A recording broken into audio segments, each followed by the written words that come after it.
Shalom Bapak Ibu Saudara yang terkasih di dalam Tuhan. Mari kita kembalikan merenungkan kebenaran firman Tuhan. Hari ini terambil dari Yohanes 13 ayat 34 hingga ayat yang ke-35. Demikian bunyi firman Tuhan.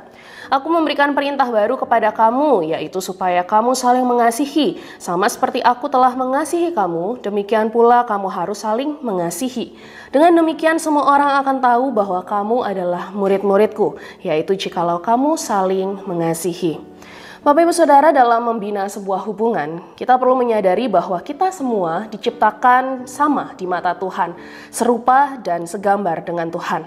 Nilai setiap manusia itu sama dan kita perlu benar-benar memahami hal ini sehingga kita bisa memiliki persepsi yang berbeda dengan yang dunia tawarkan tentang menjalin hubungan dengan sesama. Kita juga diciptakan untuk saling terhubung dan membentuk sebuah komunitas.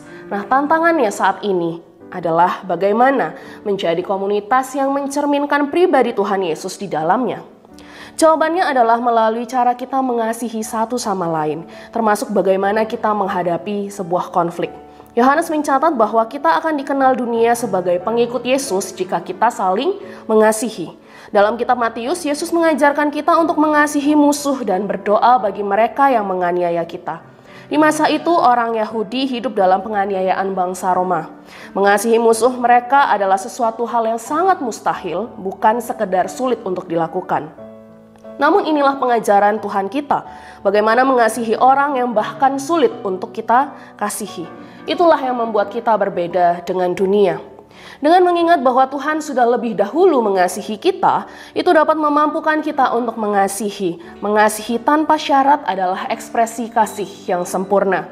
Seperti di saat seorang ibu rela bangun tengah malam untuk merawat anaknya yang sedang sakit, meskipun dia sudah menjalani hari yang melelahkan. Atau saat seorang bersabar dan memaafkan pasangannya di saat pasangannya melakukan kesalahan. Kasih seperti ini adalah kasih yang Tuhan ajarkan, yang perlu adanya pengorbanan.